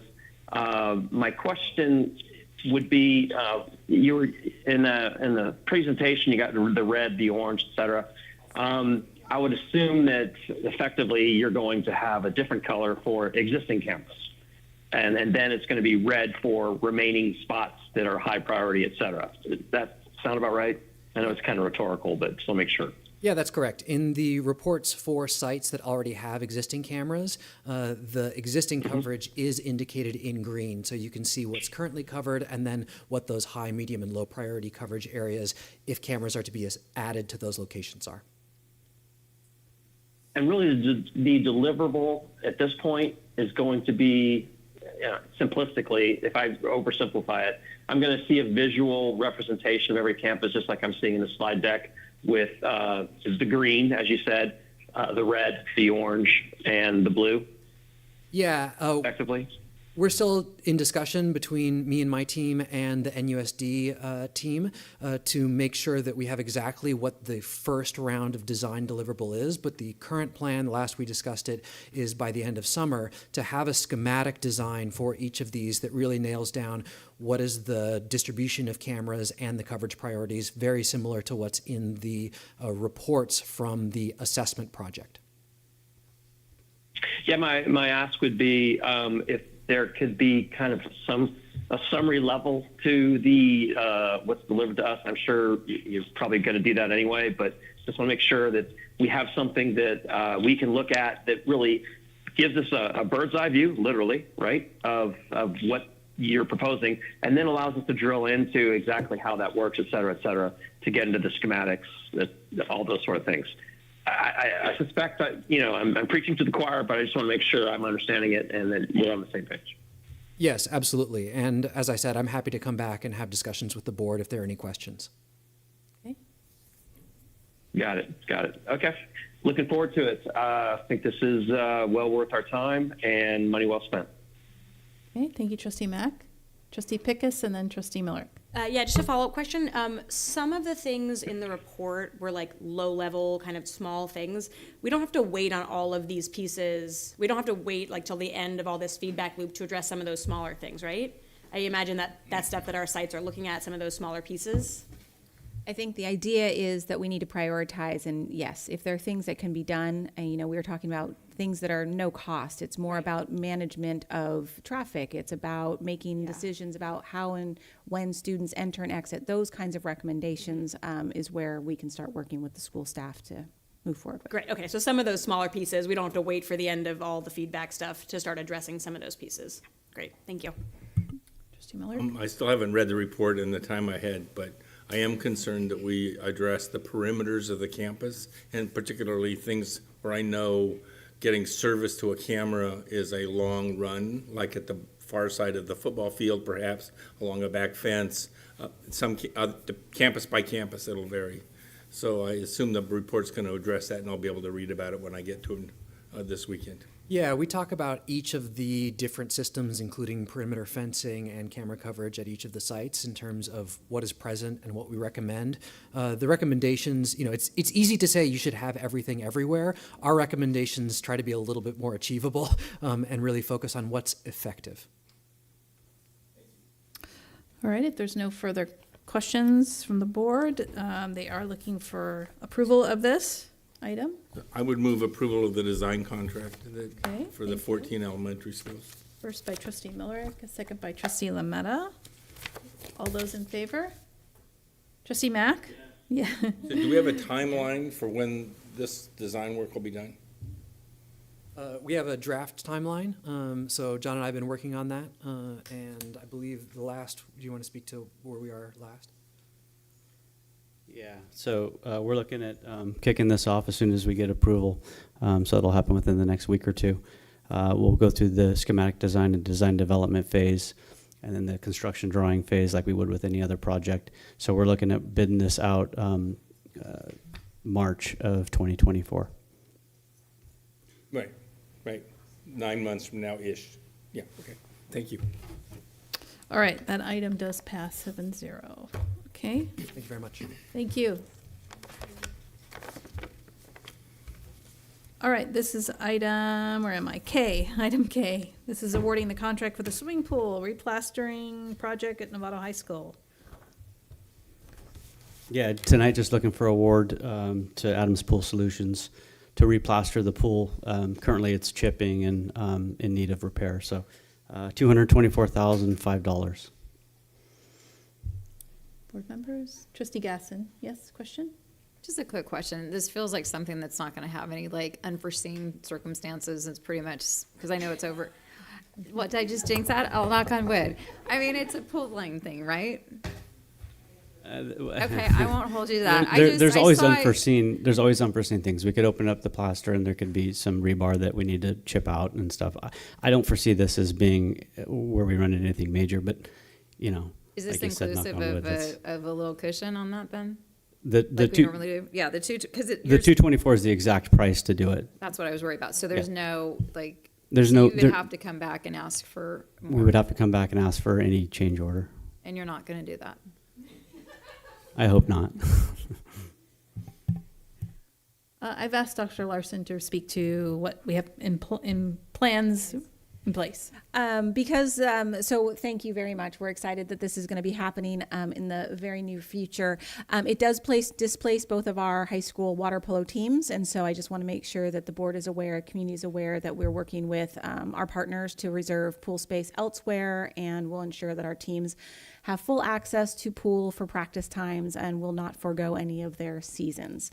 With a hope, knock on wood, that they are back in the pool and ready to go for games times to begin.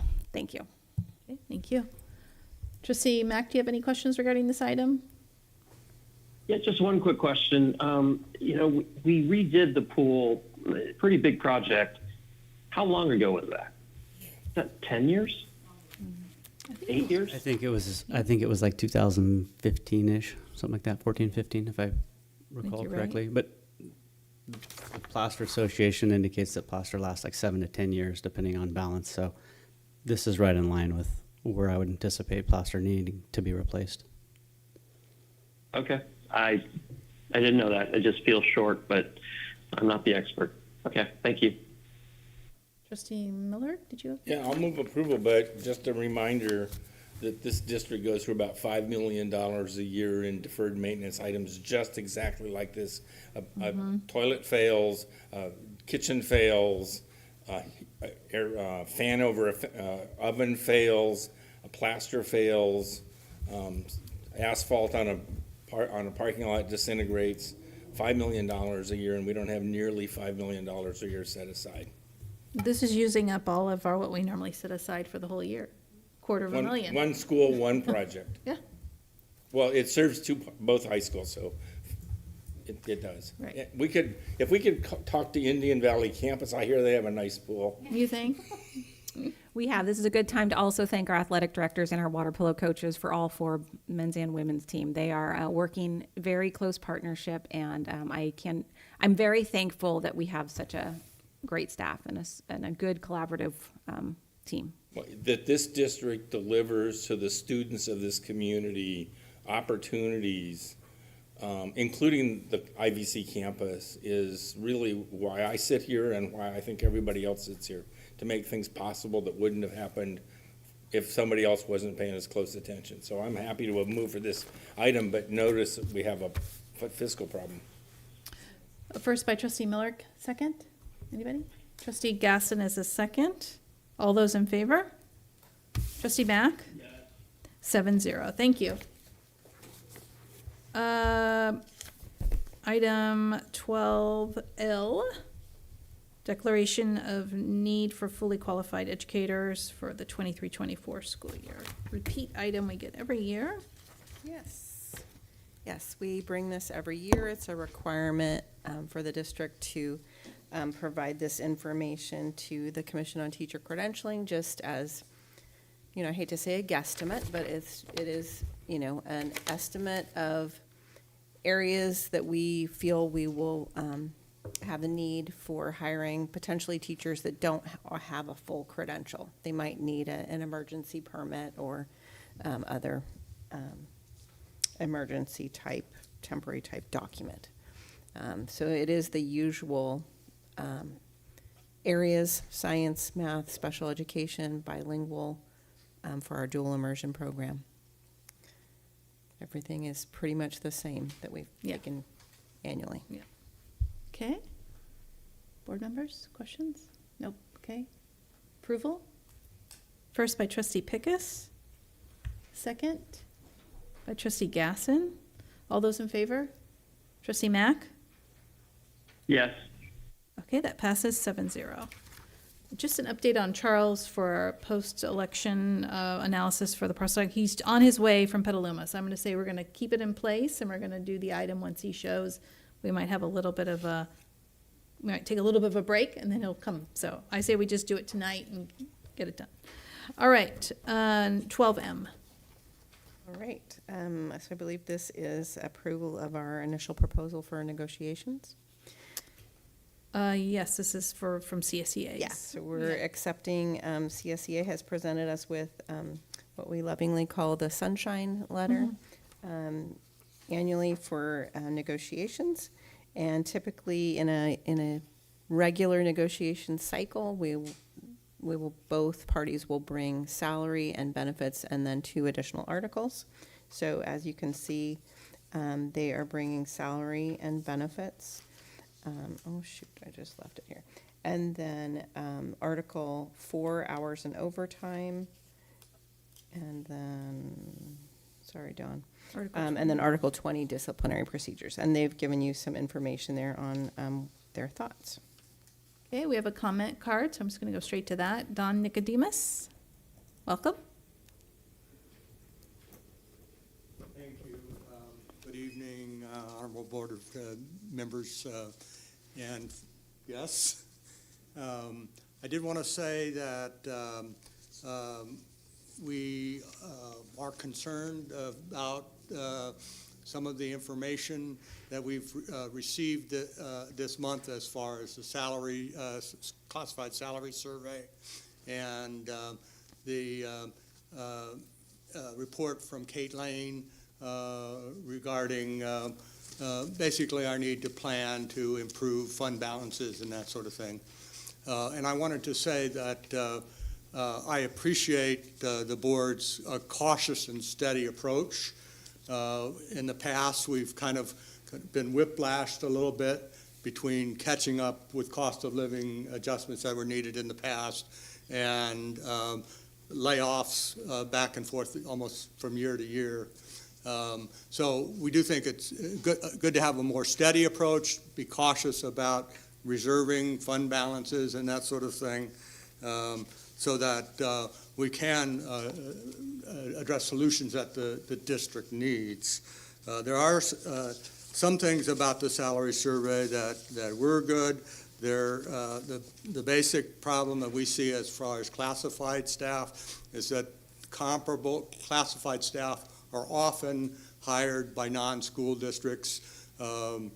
Your craftspeople, plumbers and electricians can get 6 figures these days in private industry. Certainly IT is way underpaid compared to, as stated in the salary survey and all. But it goes from those high paid positions to even food service, In-N-Out Burgers, is hiring people at a very comparable salary. So it's those kinds of things that we need to be considering in salary surveys as well. But also, this survey considered like about 60 or 61 of the positions out of 75, and to extrapolate from there to say that, that we're overpaying people or when we're just trying to catch up with what's happened in the past. But I do think that they are correct, and I'm quoting from the salary survey summary and conclusions, that the district should examine the impact of the district compensation through the lens of ensuring recruitment and retention efforts for the district are successful in their current environment of the critical workforce shortages. And I do believe that they're recommending some focus on health care and welfare benefits, hours worked, and coincidentally, we came up with this on June 6th, these articles that we've addressed in the survey tonight, in our sunshine letter tonight. Thank you very much. Thank you.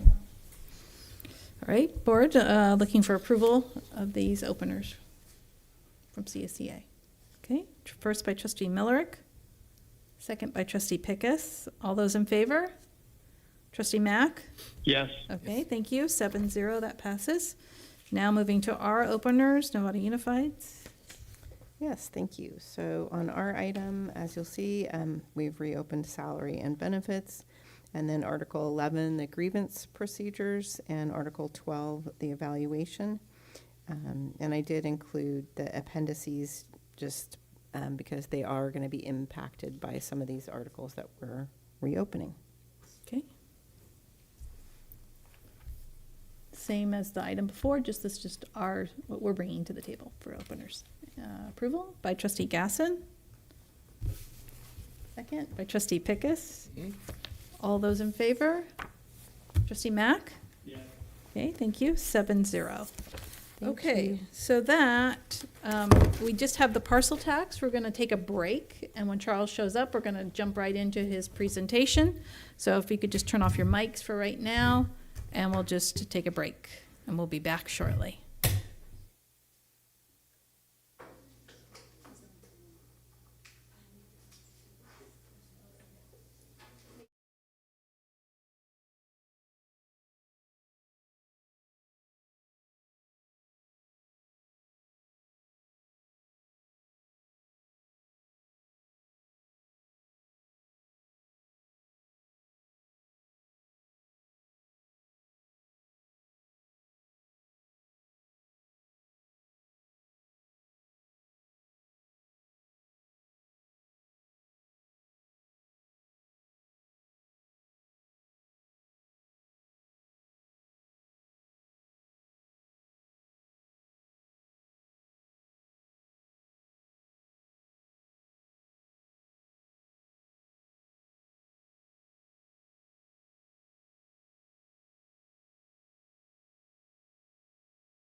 I think it's this one, right?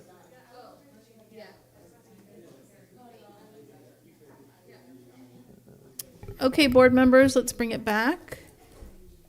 Bring back the board meeting back in session. Yes, make sure we're filming. And Trustee Mack has fallen off. He decided to skip this part, so. He didn't, well, he hung up his phone.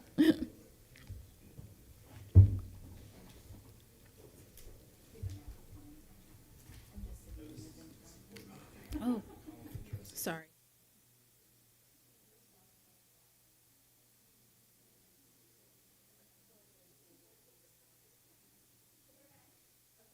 We are back. I want to welcome Charles Heath here. He just came down from Petaluma, so thank you for doing this for us. And this is a post-election analysis for Measure A, our parcel tax election.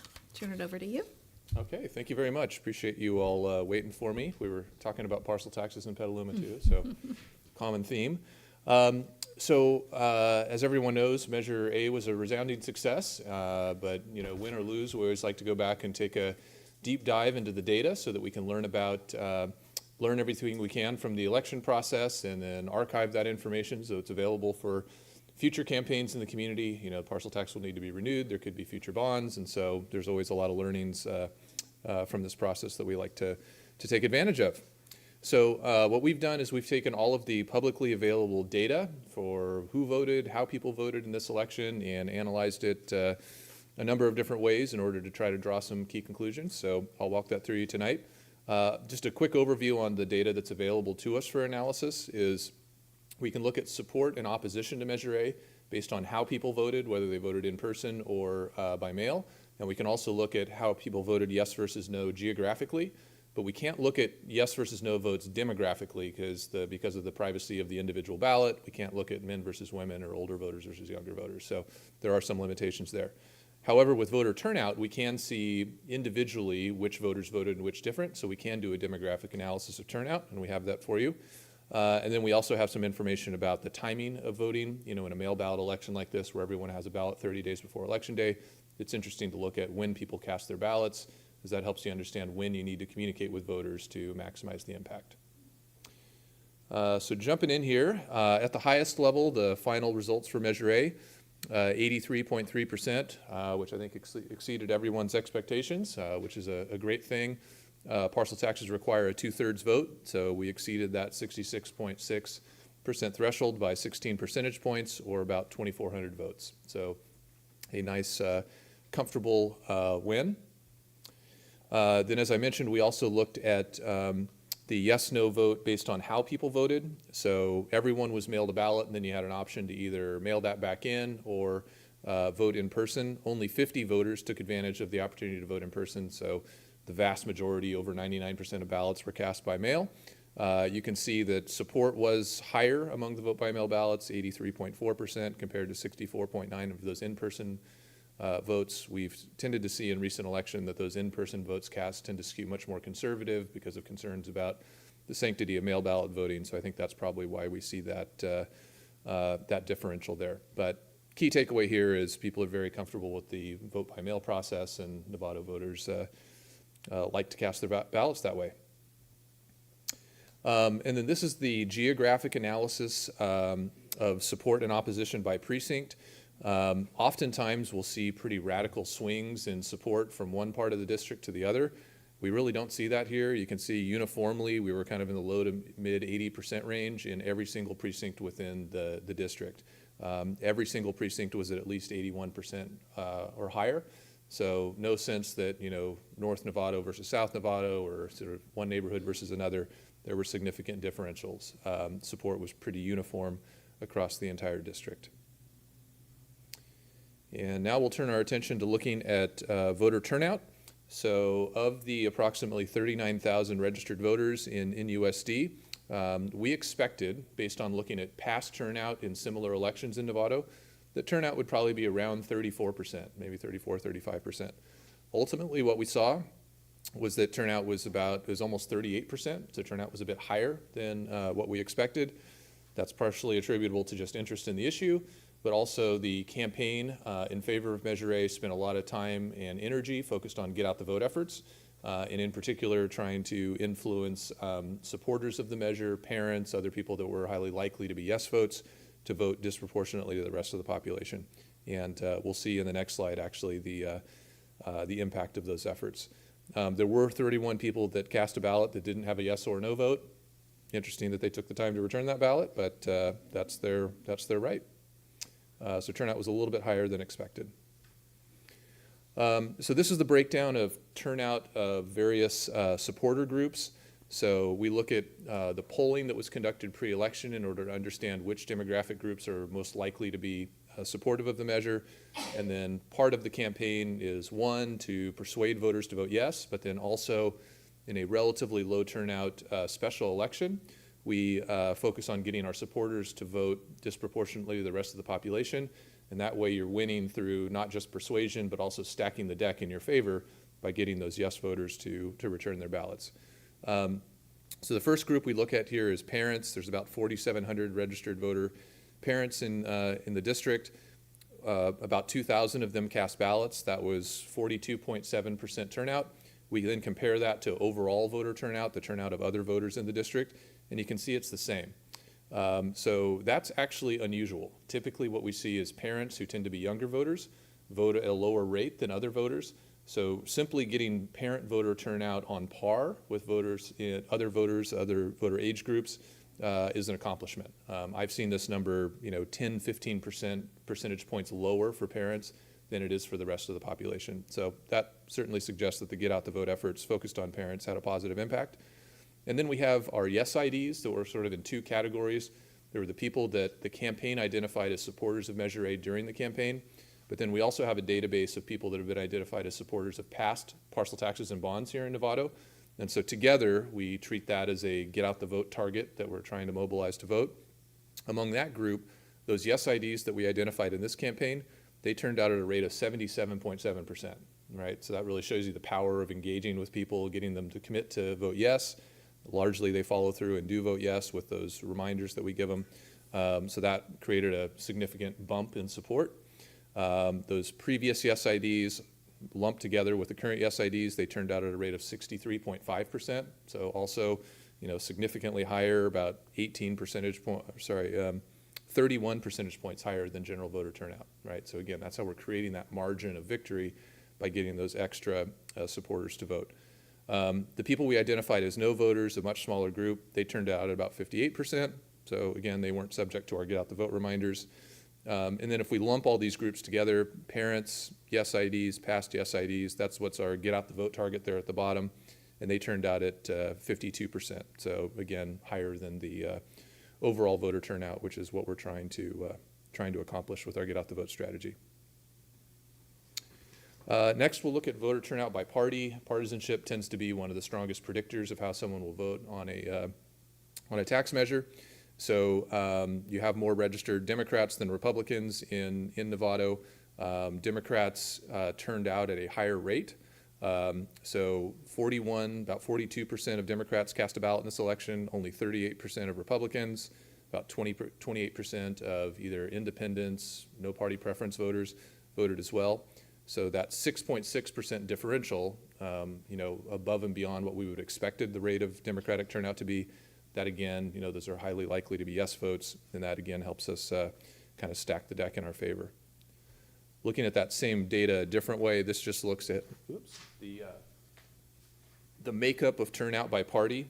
So the percent of votes cast, this shows that 62% of the votes cast were from a Democrat, about 18% were from a Republican, and 20% were from no party preference or an independent voter. So again, when you need a 2/3 vote, almost 2/3 of the voters that are voting are of a political persuasion that is likely to support a tax measure. That's a big benefit. And you can see that Democrats made up 3.7%, a larger share of the electorate than what we would have expected based on past voting behavior here in Novato. And then we look at turnout by age. So you can compare the column that says turnout against expected turnout. Expected turnout is what we've seen in past similar elections here. Turnout is what we saw in this election. And the key takeaway here is that all of the younger age groups exceeded expected turnout by pretty significant margins compared to the older groups. Again, I think that's probably a byproduct of our Get Out the Vote efforts that we're focused on kind of parent age voters, younger voters. The 18 to 24 group you have to take with a little bit of a grain of salt because those are new voters. We don't have much voter history on them, so it's harder to predict which of them are going to vote in this election. But clearly, usually in a single issue special election, turnout will skew heavily older. Here we saw that it was more balanced, right? And I think that was because of efforts to mobilize sort of less traditional likely voters to vote.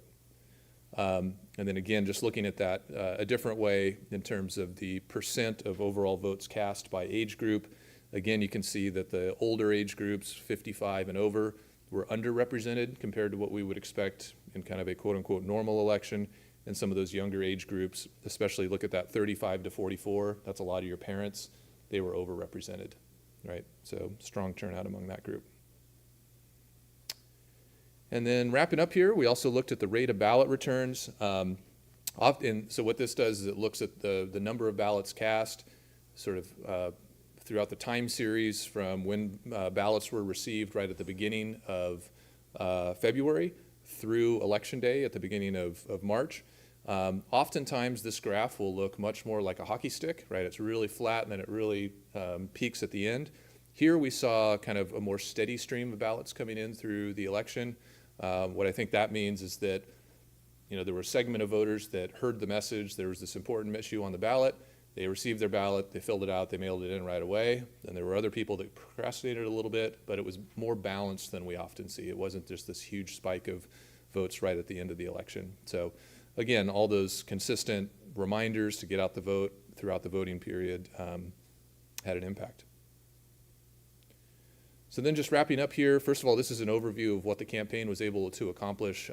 We had an absolutely outstanding campaign committee that was unique in my experience in that it really represented a broad age range. There were parents of young children and grandparents of kids that graduated from the schools all long ago working side by side to help in this common goal. And we were able to do a good job recruiting volunteers. We did a good job raising money for the campaign. That allowed us to do all the things that are listed here. Got hundreds of lawn signs out there. We did a lot of digital advertising targeted at likely voters in Novato. We did a total of 5 mailings, 3 persuasive mailers, and 2 get out the vote reminders that were mailed to targets of voters. 6 weekends of precinct walking. We did 8 rounds of text messaging. We did phone banking to undecideds. We did get out the vote robocalls and get out the vote phone calls to parents. So again, I think that's what we're seeing in the data as a byproduct of those efforts to remind people to vote. And then in terms of just a few key conclusions as we reflect on this campaign and kind of compare it to other past campaigns in Novato, you may remember that when we started looking at a parcel tax, it was roughly a year ago, right? In kind of the first part of 2022, we were thinking about should we be on the ballot in the November 2022 election or should we wait and do the special election in March? The deadlines for November were starting to come upon us. We felt like it was a little too quick. We decided to pause, wait for that March election. I think that was a really wise decision. And it gave both the district and that campaign group the time they needed to get organized, get the message out to voters, help them really understand why this was critically important to renew this funding.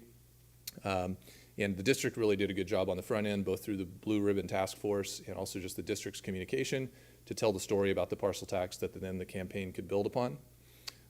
We had a great campaign committee. Like I said, they raised good funds. They did a great job recruiting volunteers. We had an outstanding endorsement list that really reflected broad-based support throughout Novato. I think that was critical. Our voter contact was really strong to get the message out. And maybe most importantly, we lacked significant organized opposition, right? I mean, that was different from a couple of our recent elections here. We were able to get our message out with minimal resistance. And so that's how you achieve over 80% support for a ballot measure like this. So anyway, that's what I have to share with you tonight, and happy to answer any questions you have. Okay. Board members, anything? No? Nothing to add? Yep. Trustee Miller? I'm thrilled that we were able to, the 83% shows the answer, but that we were able to enter the community without significant opposition, that any of the issues that were pending or discussed or had been historic were able to be addressed on some one-on-one conversations and resolve the underlying issue as opposed to just hide it or bury it or pretend it didn't exist. So I want to credit the superintendent, Jan Derby, for the leadership she's shown this district for 3 decades and stepping back into the role. Her view of this community and this educational institution were clearly reflected in that. My hope is that we can take that vote of confidence the community's provided and use it as a lever point to do better work and continuing work for the community and honor the committee's efforts in bringing this to the kids in Novato. So this seems like a good start, not an end to me. Nicely put, Trustee Miller, thank you. So Charles, I want to thank you for being our consultant on this. Ever since I've been on this board, you've been involved in all of our campaigns, so thank you for your continued efforts, and we got this one done, so this was good. And thank you to Robin Garrity as well for consulting the previous one and now this one. So she lives right here locally, and that's super helpful in understanding the community with us. So, and I want to thank the community for the passage of Measure A and continuing the $4 million that is urgent and needed for this district. So we really appreciate those efforts and your votes to keep that funding going for the next 8 years. So, all right, thank you very much. Debbie, one additional point, that he noticed that there were old people with gray hair on the campaign. 2 of them are sitting in the audience today. Yeah. Derek Nell and Alan Harris are both sitting here, and both Thank of you them for make recognizing huge them. Yes. contributions Yes. to this. It Yes. is extraordinary, the depth and strength that this district benefits from Right. the community members. And I want to You're right. thank you them for doing that. both. Yes. All right, I'm going to adjourn this meeting, and our next regular board meeting is August 8th. So we have a little bit of a break here, but if something does pop up, board members, Ellen will be reaching out to each of us to see if the district needs a special meeting for anything. Sometimes that does happen, and we'll make ourselves available. As long as we have a quorum, we'll go ahead and meet. So this meeting's adjourned.